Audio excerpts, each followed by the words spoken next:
السلام علیکم ورحمۃ اللہ وبرکاتہ۔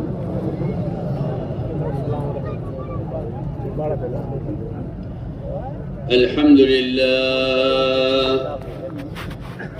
للہ نحمده ونستعینه ونستغفره ونؤمن به ونتوکل علیہ ونعوذ باللہ من شرور انفسنا ومن سیئات اعمالنا من يهد الله فلا مضل له ومن يضلله فلا هادي له ونشهد أن لا إله إلا الله وحده لا شريك له ونشهد أن سيدنا ونبينا ومولانا محمدا عبده ورسوله صلى الله تعالى عليه وعلى آله وصحبه وبارك وسلم تسليما كثيرا كثيرا.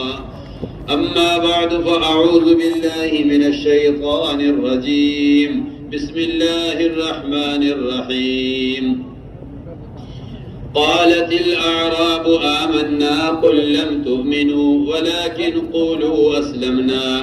وقال الله سبحانه وتعالى ألف لام ميم أحسب الناس أن يتركوا أن يقولوا آمنا وهم لا يفتنون. وقال الله سبحانه وتعالى كنتم خير أمة أخرجت للناس تأمرون بالمعروف وتنهون عن المنكر وتؤمنون بالله. وقال عليه الصلاة والسلام من قال لا إله إلا الله مخلصا دخل الجنة. قيل وما إخلاصها؟ قال أن تحجزه عن محارم الله. وقال عليه الصلاة والسلام مثل المؤمن والإيمان كمثل فرس في آخيته يجول ثم يرجع إلى آخيته. وقال عليه الصلاة والسلام لا يؤمن أحدكم حتى يكون هواه تبعا لما جئت به. وقال عليه الصلاة والسلام من رأى منكم منكرا فليغيره بيده فإن لم يستطع فبلسانه فإن لم يستطع فبقلبه وذاك أضعف الإيمان أو كما قال عليه الصلاة والسلام. میرے انتہائی محترم بزرگوں، دوستوں، عزیزوں،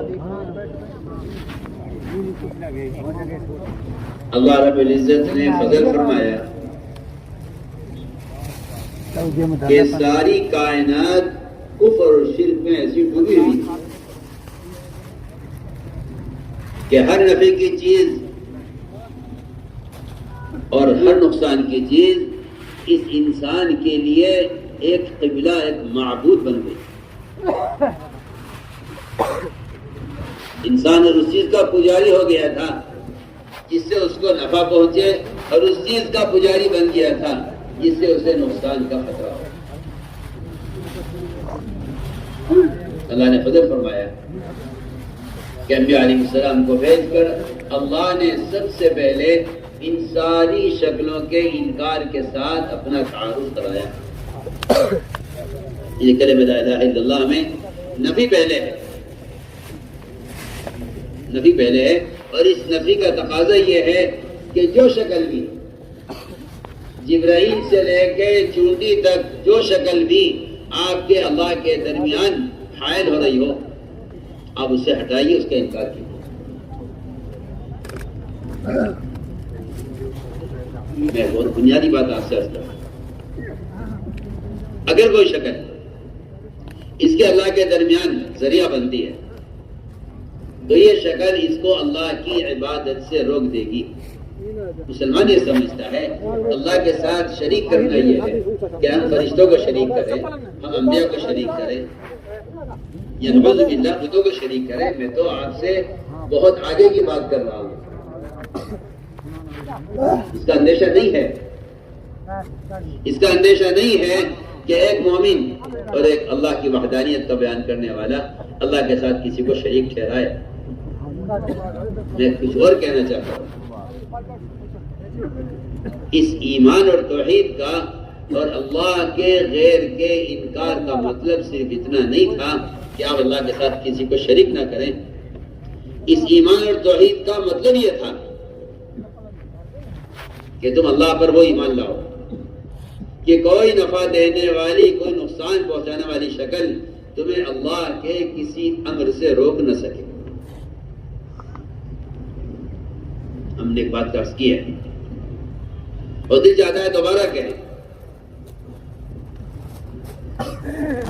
کوئی نفع دینے والی چیز، کوئی نقصان پہنچانے والی چیز، جب یہ اس سے متاثر ہو جائے گا تو اس کا تاثر اسے اللہ کی عبادت سے روک دے گا. اسے اللہ کی عبادت سے روک دے گا. وہ یہ کہے گا کہ اس میں نفع ہے، اس کو اختیار کر لو، اس کو چھوڑ دو. اس مثال ساتھ عرض کرتا ہوں، اس زمانے میں مسلمان کی غفلت اور بے دینی اور اللہ کے فرائض سے جو یہ غافل پڑا ہوا ہے، اس کی بنیادی وجہ یہ ہے کہ اس نے صرف اللہ کے وجود کو ایمان لانا سمجھا ہے کہ اللہ ہے،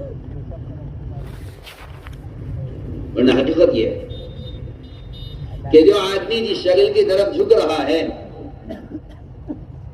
اس نے اس کو اپنا معبود بنایا ہوا ہے. جو آدمی جس شکل کی طرف جھک رہا ہے، اگر یہ نماز چھوڑ کر دکان کی طرف جھک رہا ہے، اس نے دکان کو معبود بنایا ہوا ہے. آپ یہ مت سمجھیے کہ جی ٹھیک ہے میں دکان کے لیے نماز ضائع کر رہا ہوں تو معبود تو اللہ ہی ہے. تو میں کہتا ہوں کہ آپ قرآن پڑھیے تو آپ کو پتہ چلے گا، آپ کو پتہ چلے گا قرآن پڑھ کر کہ اللہ کے مقابلے میں اس کے غیر کی بات ماننا اللہ کو رب بنانا ہے. سنیے تو صحیح. ایک دکان کا تقاضا ہے، نماز کا تقاضا. اللہ تعالیٰ دونوں کو جمع کریں گے یہ دیکھنے کے لیے کہ تو نے رب دکان کو بنایا ہے یا مجھے بنایا ہے. صاحب میں آپ سے کھل کر کہہ رہا ہوں، اگر آپ نماز کو دکان کے لیے ضائع کر رہے ہیں تو آپ دکان پر ایمان لائے ہیں، اللہ پر ایمان نہیں لائے. سیدھی بات، سیدھی بات بالکل. اس لیے کہ اللہ کے حرام کی ہوئی چیز کو کوئی حلال کرے. حلال کرنا یہ نہیں ہے کہ آپ زبان سے کہیں کہ یہ حلال ہے. حلال کرنا یہ ہے کہ آپ اس کو حرام جانتے ہوئے اس سے آپ باز نہ آئیں، اس کو آپ نہ چھوڑیں. سنیے، قرآن نے اللہ کو رب ماننے کا، اللہ کو رب ماننے کا قرآن نے جو فیصلہ کیا ہے، اس قرآن کے فیصلے سے اکثر مسلمان ناواقف ہیں. اللہ کو ماننے کا جو قرآن نے فیصلہ کیا ہے، اللہ کے اس فیصلے سے اکثر مسلمان ناواقف ہیں. میری بات بہت دھیان سے سنو. اللہ نے رب ماننے کا جو فیصلہ کیا ہے قرآن میں، اس سے بہت سے مسلمان ناواقف ہیں. کسے کہتے ہیں ایمان لانا؟ اللہ کو رب ماننے کیا مطلب ہے؟ کہ اللہ کو رب ماننے کا مطلب یہ ہے کہ جب اللہ کے کسی حکم کے مقابلے میں، اللہ کے کسی حکم کے مقابلے میں کوئی شکل آ جائے، سننا خوب دھیان سے، اللہ کے کسی حکم مقابلے میں کوئی شکل آ جائے تو آپ اس شکل سے رخ پھیر کر اللہ کے حکم کی طرف آئیں. اسے کہتے ہیں اللہ پر ایمان لانا، اسے کہتے ہیں اللہ کو رب ماننا، اسے کہتے ہیں اللہ کو رب ماننا. میں قرآن سے آپ سے عرض کرتا ہوں،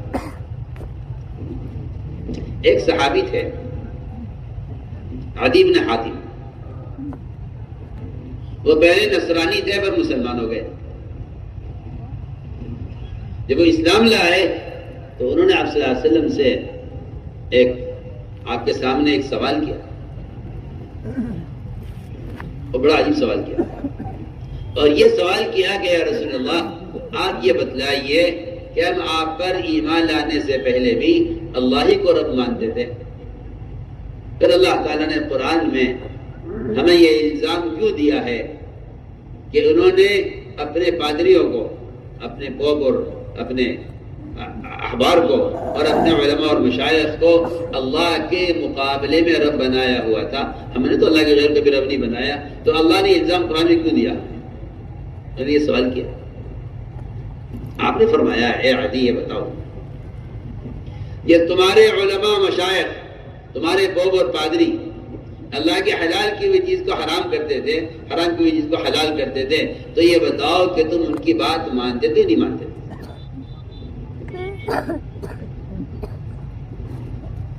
ان کی بات مانتے تھے نہیں؟ کہاں نہیں مانتے؟ فرمایا پھر تو تم نے اللہ کے غیر کو اپنا رب بنایا ہوا تھا، کیونکہ رب کو رب بنانے کا مطلب یہ ہے کہ آپ اس کے غیر کی اطاعت نہیں کریں گے. آپ اس کے غیر کی اطاعت نہیں کریں گے، آپ اس کے غیر کی بات نہیں مانیں گے. رب کو رب بنانے کا مطلب یہ ہے کہ آپ اس کے غیر کی بات نہیں مانیں گے. اگر آپ دونوں کی مان کر چلتے ہیں تو وہ غلام جو مشترک غلام ہوتا ہے، قرآن میں اللہ نے جہاں اپنی وحدانیت کو بیان کیا ہے وہاں اللہ تعالیٰ نے اس کو بیان کیا ہے اور یہ فرمایا ہے کہ تمہیں بتاؤ کہ ایک غلام کسی آقا کا ہو اور ایک غلام دو آقا کے درمیان مشترک ہو، بتاؤ کون سا اچھا ہے؟ عجیب عجیب اللہ نے سوال کیا قرآن میں. عجیب قرآن میں اللہ نے سوال کیا ہے. اپنی وحدانیت کو بیان کرنے میں اللہ تعالیٰ نے قرآن میں یہ سوال کیا ہے، اور یہ سوال کافروں سے کیا ہے. بتاؤ تم بتاؤ، تمہارا اپنا ایک غلام تمہاری بات مان کر چلے وہ زیادہ بہتر ہے، یا تمہارے دو آدمیوں کے درمیان ایک مشترک غلام ہو، وہ کچھ کہے یہ کچھ کہے، کبھی اس کی سنے کبھی اس کی سنے، کبھی اس کی مانے کبھی اس کی مانے. بتاؤ اس کا تقاضا اس کی ضرورت کا ہے یا اس کی دوسرے کی بات مانے؟ اس کا تقاضا اپنی ضرورت کا ہے یا دوسرے کی بات مانے؟ تو اللہ نے فرمایا قرآن میں بتاؤ ایک آقا کا غلام ہونا بہتر ہے یا دو آقا کے درمیان مشترک غلام بہتر ہے؟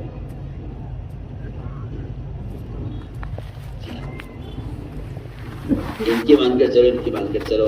کیا کریں، حالات ایسے ہیں، قوانین ایسے ہیں کہ کچھ ان کی مانو کچھ ان کی مانو.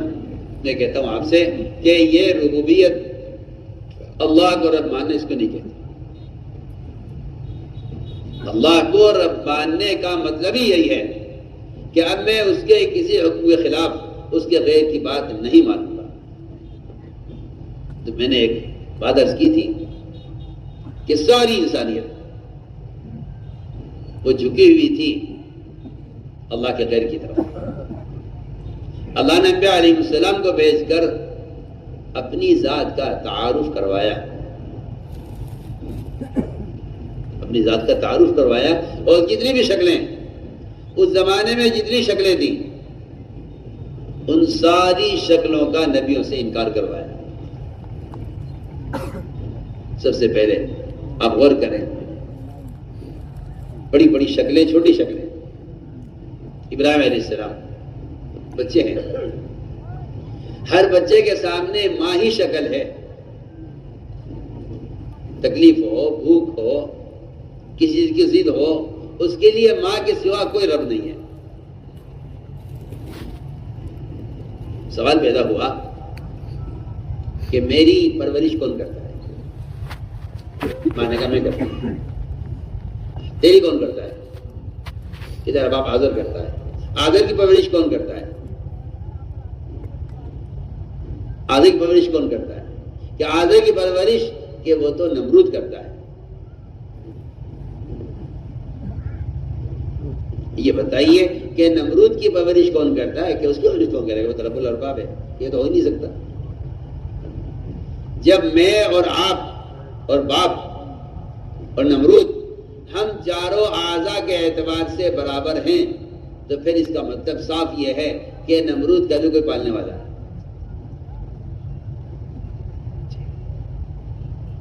یہاں بات آ کر سوال کھڑا ہو گیا کہ نمرود کو پالنے والا کون؟ میں نے کہا کہا کہ اس کو کون پالے گا، وہ تو سب کا پالنہار ہے کہ نہیں. ہم اس مسئلے کو اٹھائیں گے، ہم اس مسئلے کو اٹھائیں گے کہ کرنے والی ذات صرف اللہ کی ہے. ہم اس مسئلے کو اٹھائیں گے چاہے کتنے بڑے بڑے رنگ بنا موجود ہو دنیا میں، ہم اس مسئلے کو اٹھائیں گے کہ پالن کے کرنے والی ذات کون ہے. یہ مسئلہ اٹھایا جائے السلام نے، یہ مسئلہ اٹھایا کہ پالنے والی ذات کون ہے. تو میں نے عرض کیا کہ جتنی بھی شکلیں ہیں، جتنا اللہ کا غیر ہے، اس کو دل سے نکالنے کا ایک ہی راستہ ہے. ایک ہی راستہ ہے کہ اللہ کی توحید کا بیان کرنے کو مسلمان اپنے ذمہ روزانہ نماز کی طرح فرض سمجھے. ہر مسلمان کے ذمہ فرض عین ہے، میں کہہ رہا ہوں فرض عین ہے کہ وہ روزانہ اللہ تعالیٰ کی توحید کے بیان کرنے کو اپنے ذمہ فرض سمجھے. حدیث ہے، حکم فرمایا صلی اللہ علیہ وسلم نے، فرمایا جددوا ایمانکم، اپنے ایمان کو تازہ کرتے رہا کرو، اپنے ایمان کو تازہ کرتے رہا کرو. اس کا حکم فرمایا. صحابہ نے سوال کیا رسول اللہ ایمان کو تازہ کیسے کریں؟ آپ نے فرمایا اکثروا من قول لا الہ الا اللہ، لا الہ الا اللہ کی کثرت سے ایمان کو تازہ کیا کرو. اس کا مطلب یہ نہیں ہے کہ آپ صرف تنہائی میں لا الہ الا اللہ کا ذکر انفرادی کر کے یہ سمجھے کہ اس سے ایمان تازہ ہو جائے گا. بالکل نہیں. ایمان کی تازگی جو ہے، ایمان کی تازگی جو ہے وہ شکل والوں کی شکلوں کے انکار میں ہے. ایمان کی جو تازگی ہے وہ شکل والوں کی شکلوں کے انکار میں ہے. اور ایمان کا ضعف اور اس کی کمزوری اور ایمان کا ایسا باسی ہو جانا کہ جو آپ کو فرائض سے بھی روک دے، وہ اللہ کے غیر کے تذکروں میں بہت اہم بات کیا حکم ہے حدیث میں، اپنے ایمان کو تازہ کرو لا الہ الا اللہ کی کثرت سے. اس کثرت کا مطلب کیا ہے؟ اس کثرت کا مطلب یہ نہیں ہے صرف کہ آپ تنہائی میں ذکر کر لیں، آپ سمجھے اس سے میرا ایمان تازہ ہو جائے گا. تو آپ سے قرآن حدیث کی روشنی میں عرض کر رہا ہوں کہ شکل والوں کی شکلوں کا انکار کرنا اللہ تعالیٰ کے امر کے مقابلے میں، اور شکل والوں کی شکلوں کو چھڑوانا اللہ تعالیٰ کے احکام کو پورا کرانے کے لیے، صرف اس سے ایمان تازہ ہوتا ہے. صرف کہہ رہا ہوں، صرف اس سے ایمان تازہ ہوتا ہے. آپ پڑھیے حدیث میں ہے کہ اتنا ذکر کرو اللہ کا کہ لوگ تمہیں پاگل کہنے لگیں. اس کا کہیں سے کہیں بھی مطلب انفرادی ذکر نہیں بنتا. اس کا مطلب انفرادی ذکر نہیں بنتا. آپ حدیث پر غور کیجئے. اس کا مطلب یہ بنتا ہے کہ ہر نبی کو قوم نے پاگل کہا ہے. ہر نبی کو قوم نے پاگل کہا ہے اس لیے کہ انبیاء علیہ السلام بھیجے جاتے تھے قوم کے ظاہری نظام کے خلاف. تجارت کا نظام تجارت سے ہوتا ہے، قوم شعیب کو بھیجا. باغات کا نظام کہ باغات سے ہوتا ہے، قوم صالح کو بھیجا. صنعتوں کا نظام قوم سمود کا نظام نبیوں کو بھیج کر کہا صنعتوں سے نہیں ہوتا. حکومتوں کا نظام موسیٰ علیہ السلام کو بھیج کر کہا کہ فرعون اور نمرود سے نہیں ہوتا. جب سائنس کی ابتدا ہوئی دنیا کو سائنس کی بھنک لگی. کیا کرنا؟ دنیا کو سائنس کی بھنک لگی. سننا توجہ سے بات. تو اللہ نے عیسیٰ السلام کو بھیجا کہ عیسیٰ تم اپنے ایسے معجزات جس کے بارے میں کوئی سوچ بھی نہیں سکتا کہ ایسا ہو سکتا ہے کہ مردہ زندہ ہو جائے، اندھا بینا ہو جائے، جس کو کوئی سوچ بھی نہیں سکتا، تم جا کر میرا تعارف کراؤ لوگوں کو. یہ سائنس کی ابتدا میں عیسیٰ علیہ السلام آئے تھے اپنے معجزات سے سائنس کو فیل کر گئے تھے. پھر یہ سائنس ترقی کرتے کرتے کرتے کرتے جب دجال تک پہنچے گی، اور دجال کیونکہ دجل سے مشتق ہے، دجل کہتے ہیں سائنس کو. سائنس کا مطلب یہ ہے، سائنس کا مطلب بتاؤں کیا؟ سائنس کا مطلب یہ ہے کہ نظام کائنات سے کائنات میں یہ تغیر نظر آ رہا ہے. نظام کائنات میں کائنات سے جو تغیر نظر آ رہا ہے، یہ میں کہتا ہوں یہ سائنس کا خلاصہ ہے. یہ سائنس کا خلاصہ ہے. نظام کائنات میں جو کائنات کے ذریعے تغیر ہو رہا ہے، یہ سائنس کا خلاصہ ہے. ہماری بات بہت دھیان سے سننا. کائنات میں جو تغیرات زلزلوں کے، طوفانوں کے، بجلیوں کے، بارشوں کے، قحط سالیوں کے، یہ تغیرات ہیں. سائنس کا پاگل پن یہ ہے اور سائنس کی گمراہی ہے کہ وہ ان تغیرات میں اسباب تلاش کرتے ہیں کہ یہ تغیر کس سبب سے ہو رہا ہے. یہ تغیر کس سبب سے ہو رہا ہے؟ زلزلہ آتا ہے، پوچھتے ہیں سائنسدانوں سے کہ زلزلہ کے آنے کے کیا اسباب ہیں. کوئی سائنسدان ایسا نہیں ملے گا جو آپ سے یہ کہہ دے کہ جب اللہ کی زمین پر زنا ہوتا ہے تو زلزلہ آتا ہے. کیونکہ اللہ نے زمین کو عبادت کے لیے پھیلایا تھا، بیت اللہ سے اس کا آغاز کیا تھا. اگر اس بیت اللہ سے آغاز ہونے والی زمین کا مقصد عبادت ہے اور سجدہ کرنا ہے اللہ کو، جب اس پر زنا ہوتا ہے تو فرشتے زمین کے باغے ہلا دیتے ہیں. آج پوری دنیا میں کوئی ایک سائنسداں ایسا بتا دو جو یہ اندھے ہیں، یہ قرآن سے بھی اندھے ہیں، حدیث سے بھی اندھے ہیں. ان کے ہاں کسی کے ہاں نہیں پڑھایا جاتا کہ زلزلے زنا سے آتے ہیں. اگر ان کا یہ پڑھایا جاتا تو ان کا معاشرہ گندا نہ ہوتا. ہم آپ سے بہت بنیادی بات ہے،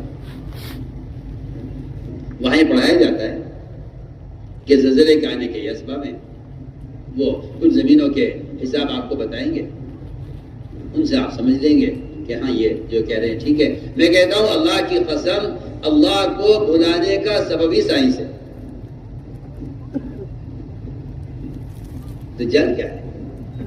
اس کے تو پیشانی پر کافر لکھا ہوا ہے، اور ملا کے نہیں لکھیں گے، اللہ تعالیٰ الگ الگ لکھیں گے تاکہ ہر ایک کو پڑھنا آسان ہو جائے. وہ دجال ہے، اور یہ دجل کی انتہا ہے کہ دجال آئے گا. اس کی آگ پانی ہوگی اور پانی آگ ہوگا. اس کی جنت جہنم جنت ہوگی. عیسیٰ علیہ السلام سائنس کی ابتدا میں بھی آئے، اور عیسیٰ علیہ السلام سائنس کی انتہا میں بھی آئیں گے. وہی آ کر دجال کو ختم کریں گے. میں تو آپ سے بہت ابتدا کی انتہا کی دو باتیں عرض کرتی ہوں. تو میرے دوستوں عزیزوں، انبیاء علیہ السلام کی آمد کا جو اصل مقصد تھا، وہ جتنی کائنات پھیلی ہوئی شکلیں تھیں، جن شکلوں پر ریسرچ کر کے انہوں نے ان شکلوں کو معبود بنایا تھا. نبی آ کر شکلوں کا انکار کرتے ہیں. میں پھر آپ سے عرض کرتا ہوں کہ انبیاء علیہ السلام کا آ کر کلمہ لا الہ الا اللہ کی دعوت دینا، یہ نبیوں کو پاگل کہلائے جانے کی اصل وجہ ہے. اور یہ حدیث سے مفہوم یہی بنتا ہے کہ اتنا ذکر اللہ کے اتنے تذکرے کرو، تمہاری شکل کا ایسے انکار کرو کہ شکلوں کا یقین رکھنے والے تمہیں پاگل کہیں. میں کہتا ہوں یہ حدیث کا مفہوم یہ نکلتا ہے کہ اتنا کثرت سے ذکر کرو کہ لوگ تمہیں پاگل کہیں. میں کیا سمجھتا ہوں کہ جو آدمی اس زمانے میں جتنا سنت کا اتباع کرے گا وہ اس لیے پاگل کہلایا جائے گا. عبداللہ بن عمر رضی اللہ تعالیٰ عنہ کے بارے میں آتا ہے کہ وہ سنتوں کو ایسا تلاش کر کے اختیار کرتے تھے کہ اگر تو ان کو دیکھ لے تو ان کو دیوانہ کہے. تو میرے دوستوں، ہم نے ایک بات عرض کی ہے کہ جب کوئی شکل مسلمان کے لیے نفع کی یا نقصان کی بن جاتی ہے تو پھر یہ اس شکل کے آگے جھک جاتا ہے. شکل کے آگے جھکنا یہ نہیں ہے. شکل کے آگے جھکنا صرف یہ نہیں ہے کہ آپ دل کے عقیدے کے ساتھ اس کو معبود کہیں. شکل کے آگے جھکنا یہ بھی ہے کہ آپ نماز چھوڑ کر دکان کی طرف جھک جائیں. یہ بھی شکل کے آگے جھکنا ہے. میں آپ سے کھل کر کہہ رہا ہوں، سنیے تفصیل میں کیا کہا. وہ اپنے آپ کو مسلمان کیسے خیال کر رہا ہے؟ جس کی دکان اس کو نماز سے روک دے وہ اپنے آپ کو مسلمان کیسے شمار کر رہا ہے؟ عجیب بات فرما گئے. فرما گئے بت کے سامنے جھکا ہے تو یہ تیرا مٹی کا بت ہے، اور دکان کے آگے جھکا ہوا ہے تیری دکان کا بت ہے. دونوں بتوں کو دلوں سے نکالنا، دونوں بتوں کو دلوں سے نکالنا ہے. اس لیے نبی علیہ السلام نے آ کر سب سے پہلے شکلیں جتنی بھی تھی میں نے عرض کر دیا، تجارت کی، زراعت کی، حکومت کی، ساری شکلوں کو چھڑوایا انبیاء علیہ السلام کی دعوت. تو میرے دوستوں عزیزوں، یہ بات ساری بنیادی بات یہ ہوئی کہ کرنے والی ذات صرف اللہ کی ہے. اس کو میں کہنا چاہتا تھا کہ روزانہ ہر مسلمان اللہ کی توحید کو بیان کرنے کے لیے اپنا وقت فارغ کرے. یہ ہر مسلمان کے ذمہ فرض عین ہے. اللہ کو ایک جاننا، جو اس کو ایک ماننا. اس کی دعوت تو کافر کے لیے ہے. سنیا میں کیا کیا؟ اس کی دعوت کافر کے لیے ہے کہ وہ اللہ کی توحید کا اقرار کر لے. اللہ کی توحید کا اقرار کر لے، اس کی دعوت کافر کے لیے. ساتھ ساتھ میں آپ سے سارے جتنے بھی اغیار ہیں سب کے لیے دعوت ہے. لیکن اللہ کی توحید کو روزانہ بیان کرنا تاکہ کوئی شکل ان میں جگہ نہ بنا سکے، اس کی اللہ کی توحید کو روزانہ بیان کرنا ہر مسلمان کے ذمہ لازم ہے. اس لیے کہ سارے اعمال کی بنیاد توحید ہے. سارے اعمال کی استقامت، قبولیت، اس سب کا تعلق توحید سے ہے، تاکہ بندہ کسی بھی معاملے میں اللہ کے غیر کی طرف جھک نہ سکے. علماء نے لکھا ہے احکام کا علم بذات مقصود نہیں ہے، لیکن توحید کو بیان کرنا، مسلمان کے ذمہ توحید کو بیان کرنا بذات مقصود ہے. یہ لکھا علماء نے کہ اللہ کے احکام کو سیکھنا عمل کے لیے مقصود ہے، لیکن توحید بیان کرنا ہر مسلمان کے لیے، عالم کے لیے بھی لازم ہے کہ وہ اللہ کی توحید کو بیان کرے. اس لیے کہ ساری نیکیوں کا مدار توحید پر ہے. میرے دوستوں عزیزوں، یہ سب سے پہلا کام ہے. یہ اللہ تعالیٰ نے قرآن میں جگہ جگہ اپنا تعارف کرانے کے لیے ہر چھوٹی بڑی شکل کا انکار کیا ہے. ہر چھوٹی بڑی شکل کا انکار کیا ہے. آپ دیکھتے ہیں ایک ضابطہ ہے دنیا میں، انسان کے آنے کا ایک ضابطہ ہے. آپ اس ضابطے کے علاوہ نعوذ باللہ ثم نعوذ باللہ آپ سمجھتے ہیں اللہ کی قدرت بس یہی ہے. آپ سمجھتے ہیں اللہ کی قدرت بس یہی ہے کہ عورت کے راستے سے بچاتا ہے.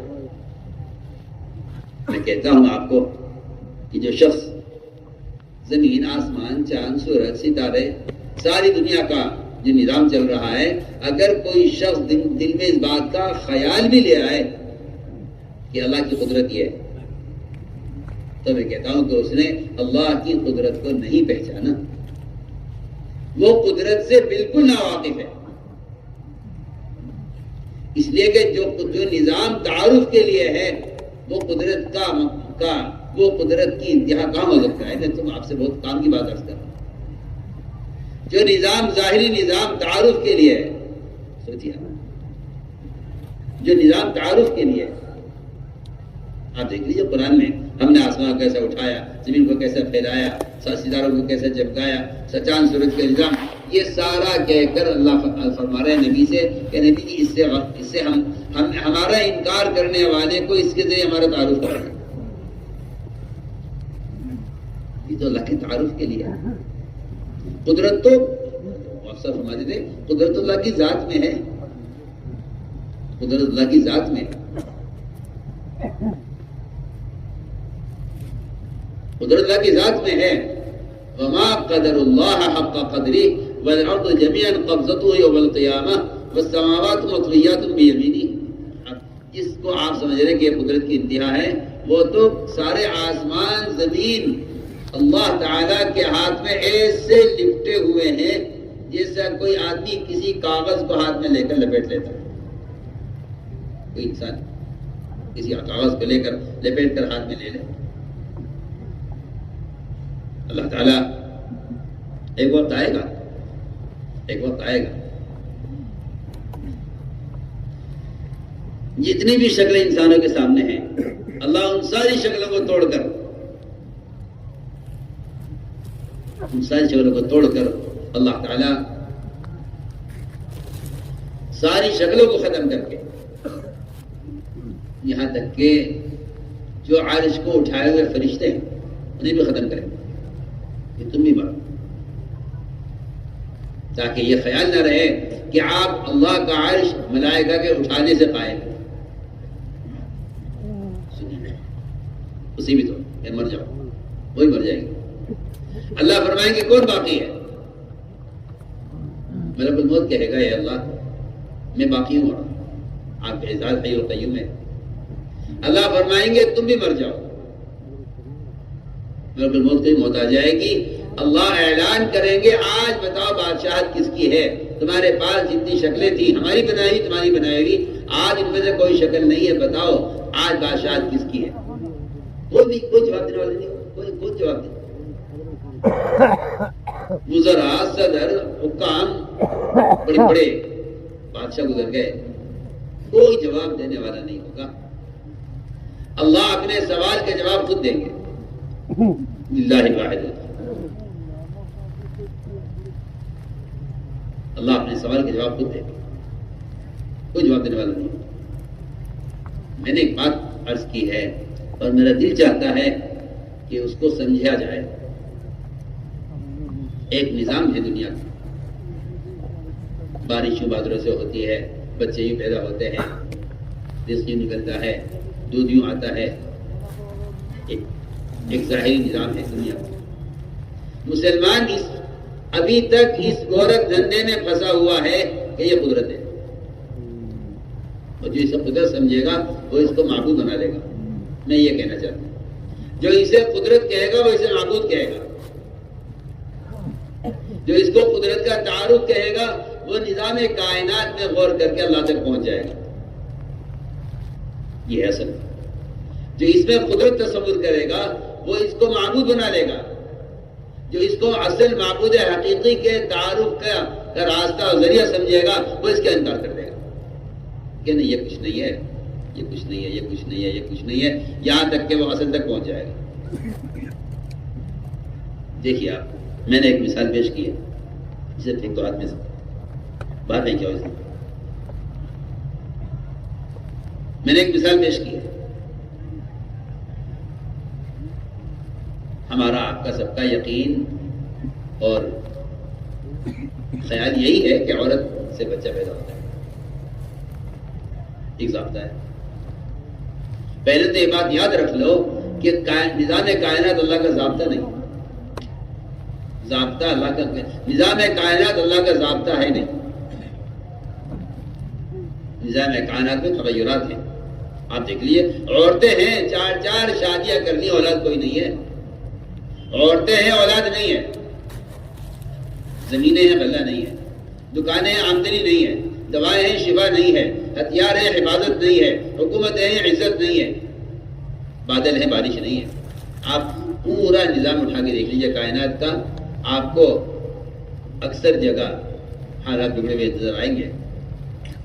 اعلیٰ قسم کے اسباب ہیں، لیکن ان اسباب سے متعلق جو فائدے وہ حاصل نہیں ہو رہے ہیں.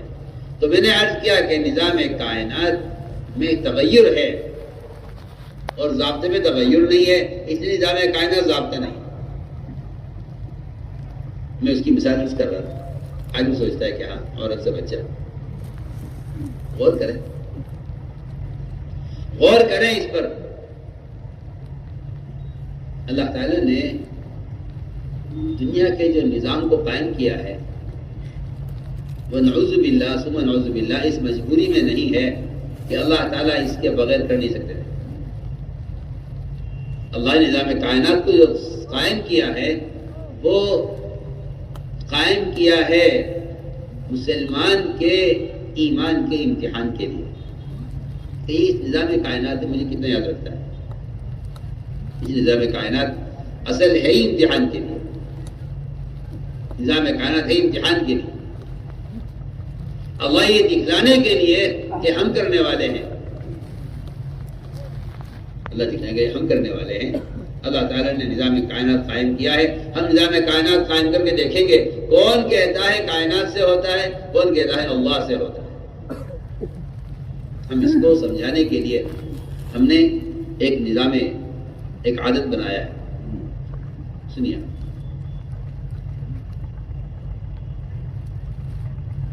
انبیاء ہیں، اولیاء، ملائکہ ہو یا جنات، اللہ تعالیٰ ہر ایک کو اس کے ارادے میں ناکام کرتے ہیں اپنے تعارف کے لیے، تاکہ مسلمان اللہ کو یاد رکھے۔ اللہ تعالیٰ ہر ایک کو اس کے ارادے میں ناکام کرتے ہیں اپنے تعارف کے لیے، تاکہ انہیں یاد رکھے، انہیں ہر وقت یہ بات معلوم رہے کہ سارے اسباب اور ساری شکلیں ہر وقت اللہ تعالیٰ کے قبضے میں ہیں، وہ جو چاہیں گے وہ کریں گے، وہ جو چاہیں گے وہ کریں گے۔ اس لیے قرآن میں وما تشاؤون میں ملائکہ کیا کتنا لگا غیر ہے، اللہ کے سارے غیر کی چاہت کا انکار کر دیا ہے اللہ کی چاہت کے مقابلے میں۔ وما تشاؤون میں سارے اللہ کے غیر کی چاہت کا انکار ہے۔ آپ غور کیجئے، شمع علیہ السلام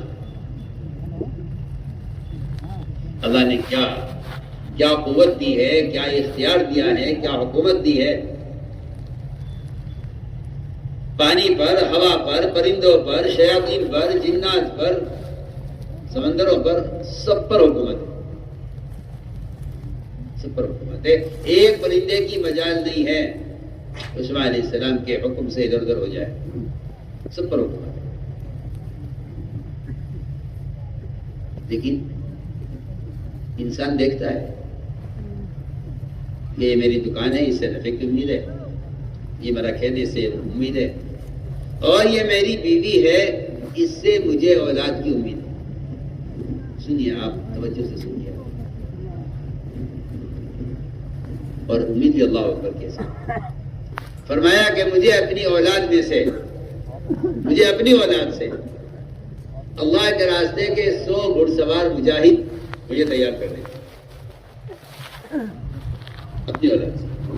یہ بہت اچھی ہے، اسباب بہت کامل اسباب ہیں، عورتیں بیویاں 100 بیویاں ہیں، اعلیٰ نسل کی ہیں، صحت یاب، اور نیت بہت اچھی ہے۔ آدمی سوچتا ہے کہ جس کام کے کرنے میں اچھی نیت ہو اس میں اللہ کی مدد ہوتی ہی ہے۔ آپ ذرا غور کیجیے، یہاں سمع علیہ السلام کی نیت اس اولاد سے عہدے دار، مالدار، تاجر تیار کرنا نہیں ہے، ان عورتوں سے سلیمان کی نیت اللہ کے راستے کے 100 گھڑ سوار مجاہد تیار کرنے، یہ بھی ہے کہ میرا ارادہ ہی ہے۔ فرشتے نے اشارہ کیا کہ آپ نے ارادہ تو بہت اچھا کیا ہے، مگر انشاءاللہ کہہ دیجیے۔ ان کو انشاءاللہ کہنا یاد نہیں رہا، انشاءاللہ کہنا یاد نہیں رہا، اور انہوں نے 100 بیویوں سے صحبت کی، 100 میں سے 99 بیویوں کو حمل نہیں ٹھہرا۔ اللہ تعالیٰ ایسے نبی کو ان کے ایسے خیر کے ارادے میں اپنے تعارف کے لیے ناکام کر رہے ہیں۔ سنیے تو صحیح، آپ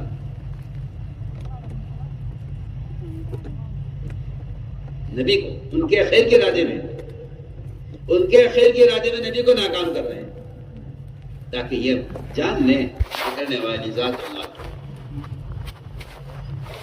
میں سوچتا ہوں کبھی کبھی کہ جب اللہ تعالیٰ اتنی بڑی بڑی شخصیتوں کو اپنے تعارف کے لیے ناکام کر رہے ہیں، تو ہم اتنی چھوٹی چھوٹی حکومتوں کو اور ان سے اپنے مسائل کے حل کے لیے کیسے امید کر لیتے ہیں؟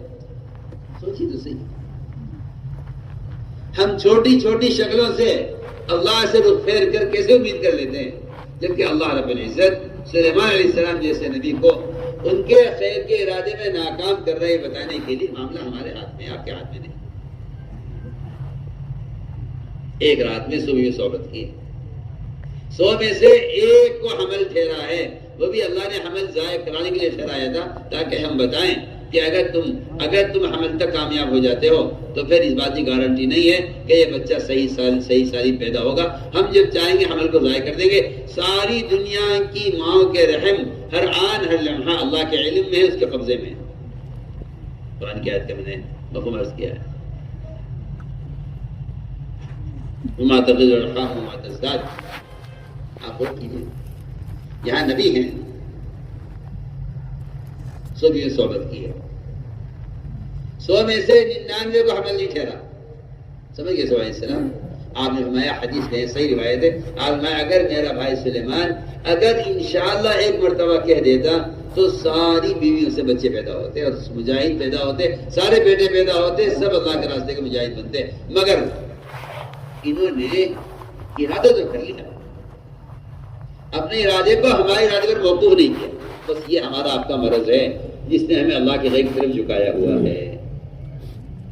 حکومت سے امید ہے، آپ قوانین قبول کر لیں گے حکومتوں کے، کیونکہ آپ کو حکومت سے امید ہے. آپ حکومت کے قانون پر اپنے فرائض بھی چھوڑ دیں گے، دین بھی چھوڑ دیں گے، سنتیں بھی چھوڑ دیں گے، تو قانون میں کیا کر سکتا. اس لیے کہ یہ حدیث میں آتا ہے کہ بندہ جس شکل سے متاثر ہوتا ہے اللہ تعالیٰ اس کو شکل کو مسلط کر دیتے ہیں، اور بندہ جس شکل سے امید کرتا ہے اللہ تعالیٰ اس کو اس کے تابع کر دیتے ہیں. اس لیے میں نے بہت بنیادی بات ہے میرے دوستوں عزیزوں. سب سے پہلا کام یہ تھا کہ اس کلمہ لا الہ الا اللہ کو ہم دعوت میں لاتے ہیں. روزانہ ہر مسلمان روزانہ یہ طے کرتا کہ مجھے اپنے ایمان کی تجدید کے لیے وقت خالص ہے. کبار صحابہ کا معمول تھا کہ وہ اپنے ایمان کی تجدید کے لیے صحابہ سے کہتے ہیں آؤ بیٹھو پر ایمان لے آئے، آؤ بیٹھو پر ایمان لے آئے. یہ ایک دوسرے کو دعوت دے کر ایمان کے حلقوں میں اس لیے جمع کرتے تھے تاکہ اللہ کے تذکروں سے اللہ کا دل میں تاثر پیدا کرے. تو میں نے ایک بات عرض کی ہے کہ جو بے دینی ہے اس بے دینی کا اصل سبب اللہ کے غیر کا تاثر ہے. اس لیے کہ انسان مسلمان کی بے دینی کے 2 ہی سبب ہو سکتے ہیں، یا تو غیروں سے محبت ہے یا غیروں کا دل میں خوف اور ان کا تاثر ہے. یہ 2 وجہ ہیں اصل میں مسلمان کی بے دینی کی 2 وجہ ہیں، یا غیروں سے محبت ہے یا غیروں کا دل میں تاثر ہے، اور دونوں چیزیں ایمان کے خلاف ہیں. دونوں چیزیں ایمان کے خلاف ہیں. اس لیے میں نے عرض کر دیا ہے کہ جو کائنات میں ہوتا ہوا نظر آ رہا ہے، ہمارا تجربہ اس دوا کا ہے، ہمارا تجربہ عورت سے بچے کا ہے، ہمارا تجربہ یہ جو تجربات ہیں میں اس کی مثال عرض کرتا ہوں. بارش ہوتی ہے، ماہر موسمیات کہتے ہیں بارش ہو گئی، یہ کہتا ہے جی بارش ہو گئی. اس کا کوئی تصور بھی نہیں ہے کہ بارش کے ہونے کا علم اللہ کے سوا کسی کو نہیں جی، اس کا تصور بھی نہیں اس کو. اور یہ صاف کہہ دیتا ہے ہمیں امید ہے کہ بارش ہوگی، اس لیے کہ ماہر موسمیات کہہ رہے ہیں بارش ہوگی. میں آپ کو واقعہ سناتا ہوں، ایک حقیقت ہے. ہم حج میں تھے، حج سے پہلے کچھ دن پہلے، شاید غالباً ہفتہ پہلے، اعلان ہو گیا کہ بڑا خطرناک طوفان آنے والا ہے، جس میں جانی مالی نقصان کا اندیشہ ہے. ایک صاحب نے خبر دی، ہم نے پوچھا کہ یہ خبر کہاں کی ہے، کہ یہ تو بڑا معتبر اخبار ہے، اس معتبر اخبار کی یہ خبر ہے. جی ہاں، معتبر اخبار. ہمیں لوگوں پر تعجب ہوتا ہے کہ لوگ جس یقین کے ساتھ اخبار پڑھتے ہیں اس یقین سے قرآن نہیں پڑھتے. اخبار جھوٹے اخبار سمجھ کے پڑھتے ہیں، قرآن کو سمجھ کر پڑھنے کا شوق نہیں ہے. حالانکہ قرآن وہ سچا اخبار ہے جس نے قیامت تک ہونے والے سارے واقعات کو بیان کیا ہے، اور کوئی واقعہ آج تک اور آج کے بعد بھی کوئی واقعہ قرآن کے خلاف نہیں ہو. سچا قرآن. ہماری بات ہو جو سننا. اخبار کی خبر ہے جی بارش ہوگی، طوفان آئے گا اور سیلاب کا آنے کا کیا آنے کی خبر ہے. میں نے کہا کہاں کی خبر ہے کہ یہ اخبار کی خبر ہے؟ میں نے کہا اس اخبار میں تلاش کرو کیا یہ لکھا ہوا ہے کہ قیامت کس دن قائم ہوگی. تو ساتھ کہنے لگے کہ نہیں یہ تو ہمارا ایمان ہے، یہ تو ہمارا ایمان ہے کہ اللہ کے سوا کسی کو نبی کو نہیں معلوم کہ قیامت کب قائم ہوگی. چلیے اور کسے معلوم ہوگا؟ یہ تو کسی کو بھی نہیں معلوم قیامت کب قائم ہوگی. میں نے کہا جب قرآن میں دونوں باتیں ساتھ لکھی ہوئی ہیں، ان اللہ عنده علم الساعة وينزل الغیث، جب قرآن میں دونوں چیزیں ساتھ لکھی ہوئی ہیں کہ اللہ کے غیر کو نہیں معلوم قیامت کب قائم ہوگی، اس کے غیر کو نہیں معلوم کہ بارش کب برسے گی، تو آپ کیوں دعویٰ کریں کہ بارش ہوگی؟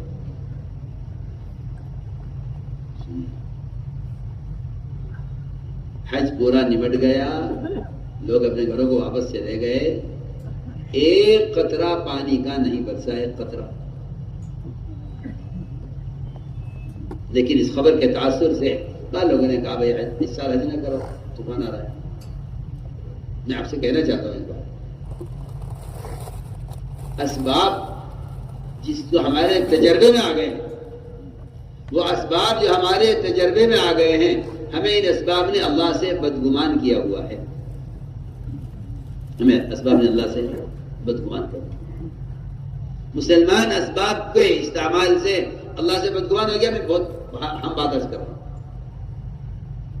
کیسے بھی حالات ہوں، کیسے بھی حالات ہو، کیسی بیماری ہو، کیسی بھی حالات ہوں، آپ یہ کہیں گے کہ نہیں مجھے اللہ کے ذات سے امید ہے کہ ایسا نہیں ہوگا. اللہ حالات بگاڑتے اسی لیے ہیں کہ میں دیکھوں بگڑے ہوئے حالات میں میرے بندے کا میرے ساتھ کیا گمان ہے. میں بندے گمان کے ساتھ ہوں. اگر اللہ تعالیٰ حالات خراب نہ کریں تو بندے کے گمان کے امتحان کیسے ہوگا؟ ضرور میں بہت کام کی بات کیا. اگر بندہ اللہ کے ساتھ گمان ٹھیک کر لے تو اللہ تعالیٰ اپنے بندے کے گمان کے خلاف نہیں کریں گے. آپ غور کر لیجئے، ابراہیم علیہ السلام کا گمان تھا کہ اللہ مجھے بچائیں گے. اس گمان نے آپ کو ٹھنڈا کیا ہے. ابراہیم علیہ السلام تو بہرحال ایک نبی ہیں. میں کہتا ہوں کہ اس سے آگے جائیے آپ. صحابی ابو دردہ رضی اللہ تعالیٰ عنہ، ان کا گمان یہ تھا کہ نہیں اللہ میرا مکان نہیں جلائیں گے. اللہ نے جلی لگی ہوئی آگ کے باوجود مکان کا کوئی نقصان نہیں ہونے دیا. اس زمانے کے چھپر کے مکان ہوتے تھے، اس زمانے میں کچے مکانات ہوتے تھے. اس چھپر کا مکان نہیں جلا، آگ لگی مکان نہیں جلا. ہمیں اللہ کے ساتھ سمجھ اللہ ہمارا مکان نہیں جلائیں گے. اللہ کا یہ فرمانا میں بندے گمان کے ساتھ ہوں، اس کا مطلب یہ ہے کہ یہ میرے ساتھ جو گمان کرے گا میں اس ساتھ وہ کروں گا، چاہے حالات کیسے بھی. لیکن جو لوگ اسباب کی دنیا میں رہ کر اللہ کو نہیں بولتے وہ اللہ سے بدگمان ہو جاتے ہیں. میں اس کی ایک مثال کر رہا تھا. لوگ کہتے ہیں یہ والا جو بخار ہے، یہ والا بخار تو ایسا بخار ہے کہ اس میں تو آدمی بچتا نہیں ہے. ڈاکٹر بھی یہ کہہ دے گا کہ جی ٹھیک ہے علاج کر لو، لیکن اس بخار میں آدمی بچتا نہیں. کوئی سن بھی لیتا ہے تو بخار کی خبر سن گئی نازلہ پڑتا ہے کہ یہ وہ والا بخار ہے کہ اس میں آدمی بچے گا. سنیے آپ، ایک صحابی کو بخار ہو گیا. ایک صحابی کو بخار ہوا، حضور اکرم صلی اللہ علیہ وسلم ان کی عیادت کے لیے گئے. لا باس تقول، فرمایا گھبراؤ مت، یہ تو بخار تمہیں ٹھیک ہو جاؤ گے، تم ٹھیک ہو جاؤ گے، کوئی گھبرانے کی بات نہیں ہے. اور یہ بخار تو تمہیں گناہوں سے پاک کرنے کے لیے آیا ہے. میں کہنا چاہتا ہوں کہ انسان جب کسی بیماری کا یا کسی دوا کا تجربہ کر لیتا ہے تو یہ تجربہ اس کو اللہ سے بدگمان کر دیتا ہے. اس آدمی نے آپ صلی اللہ علیہ وسلم کے جواب میں یہ کہا کہ نہیں یا رسول اللہ، یہ وہ والا بخار نہیں ہے جو ٹھیک ہو جاتا ہے، یہ بخار تو مجھے قبرستان لے جا کر چھوڑے گا. یہ بدگمانی کا جملہ ہے، اس کا تجربہ ہے یہ والا بخار ایسا ہوتا ہے. آپ نے فرمایا فنعم اذن، پھر تو تمہارے لیے موت ہی مناسب ہے. یہ آپ نے جواب دیا کہ تم اللہ سے بدگمان ہو گئے نا، تم اللہ سے بدگمان ہو گئے ہو، اب تمہارے لیے موت ہی مناسب ہے. یہ پڑھی آپ روایت.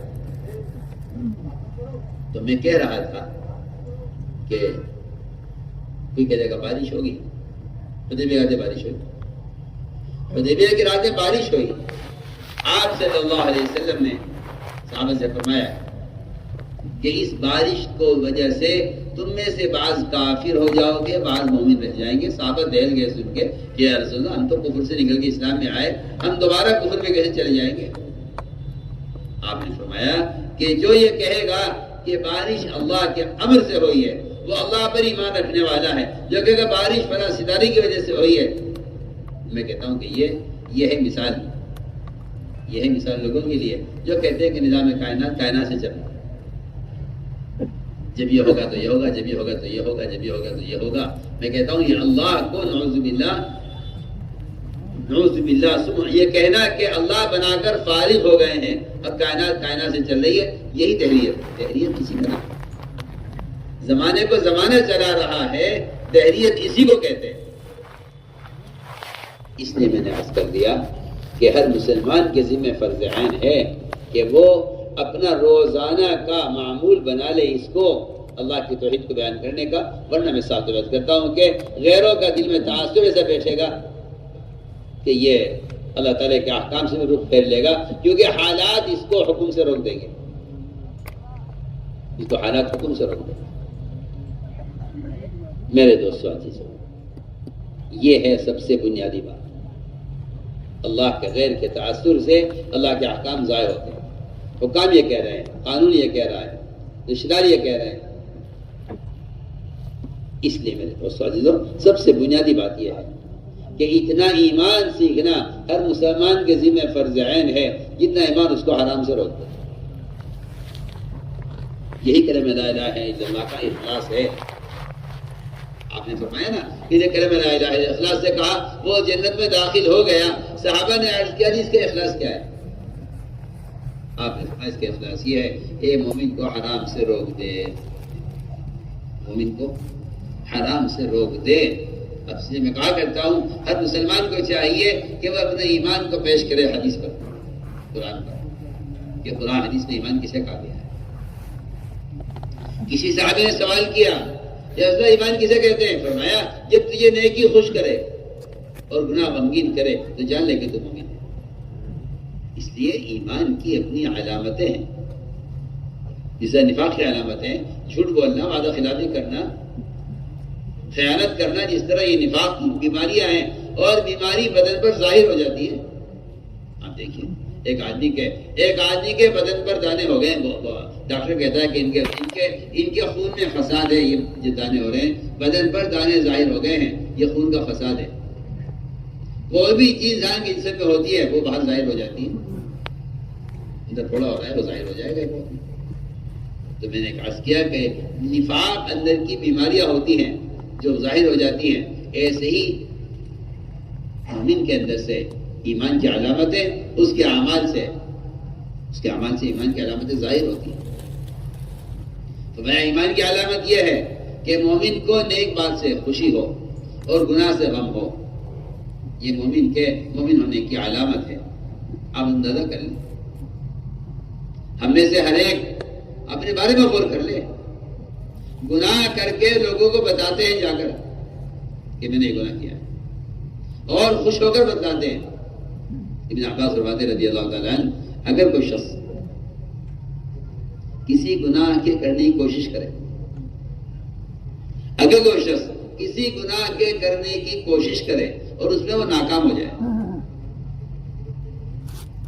وہ نہ کر سکے، کوشش کرے لیکن گناہ میں کامیاب نہ ہو سکے، اس کو اس ناکامی پر اگر ذرہ برابر اس بات کا خیال آ گیا، یہ دل میں یہ خیال آیا کہ ہاں یہ کام رہ گیا ہو جاتا، تو فرمایا اس خیال کا دل میں آنا اس گناہ سے بڑا گناہ ہے جس کی کوشش میں یہ ناکام ہوا۔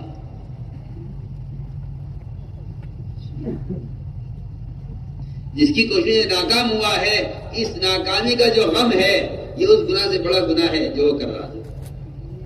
اور اگر گناہ کرتے ہوئے دروازہ ہل جائے، گھر میں کوئی آہٹ ہو جائے، کوئی برتن ہل جائے، ہلکی سی آواز کسی آدمی کے گناہ کرتے ہوئے ہلکی سی آواز کان میں پڑ جائے گھر کے اندر، اور یہ خیال آئے کہ کسی نے دیکھا تو نہیں، تو میں کسی کے ذہن میں خیال آیا نا یہ اس گناہ سے بڑا گناہ ہے جو وہ کر رہا ہے۔ اس لیے میرے دوستو عزیزو، قرآن میں کلمہ لا الہ الا اللہ کو تقوی کا کلمہ فرمایا ہے کہ تقوی کا کلمہ، یہ تقوی کا کلمہ ہے، اور تقوی اللہ سے تنہائی میں ڈرنے کو کہتے ہیں۔ لوگ گناہ کرتے ہیں، مخلوق سے ڈرتے ہیں۔ مخلوق سے ڈرنا تقوی نہیں ہے، خالق سے ڈرنا تقوی ہے۔ تقوی کہتے ہی سے کہ جہاں کوئی دیکھنے والا نہ ہو وہاں یہ اللہ تعالی سے یہ دل میں خوف رکھے کہ اللہ دیکھ رہے ہیں۔ آپ غور کریں، ایک کافرہ عورت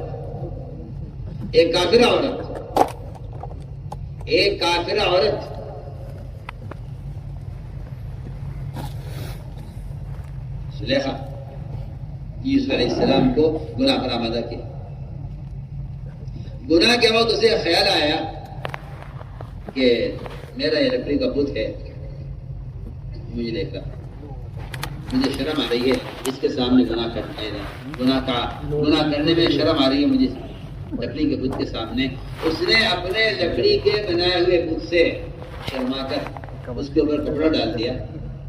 سوچیے آپ، ایک کافرہ عورت اگر لکڑی کے بت سے شرما رہی ہے گناہ کرنے میں، تو پھر آپ اسے اندازہ کر لیجئے کہ ایک ایمان والے کو اللہ سے کتنا شرمانا چاہیے گناہ کرنے۔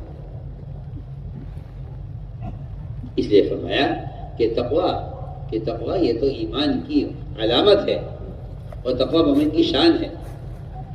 تقوی ایمان کی علامت ہے، تقوی مومن کی شان ہے۔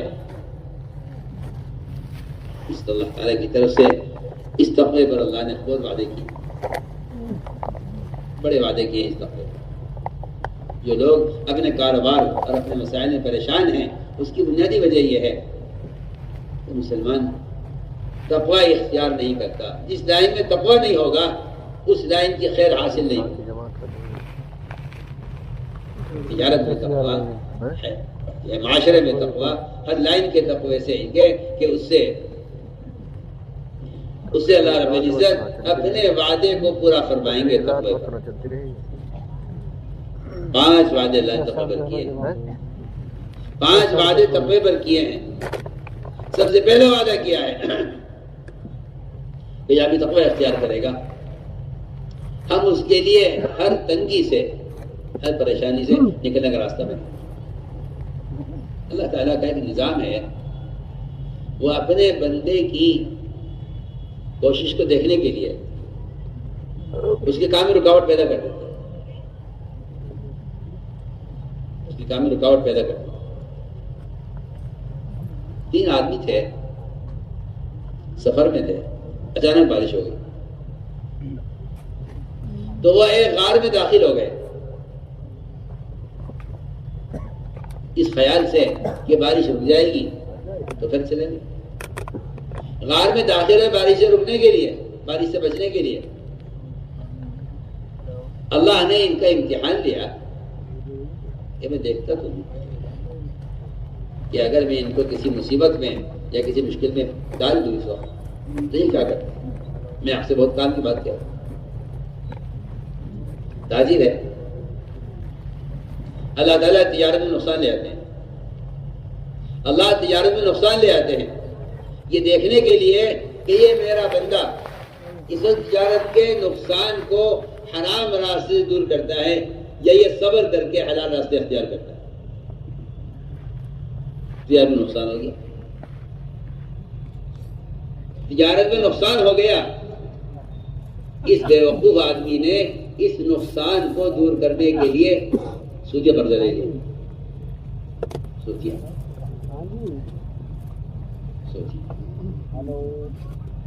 اس کا خیال یہ ہے کہ اس مصیبت سے نکلنے کا راستہ یہ ہے،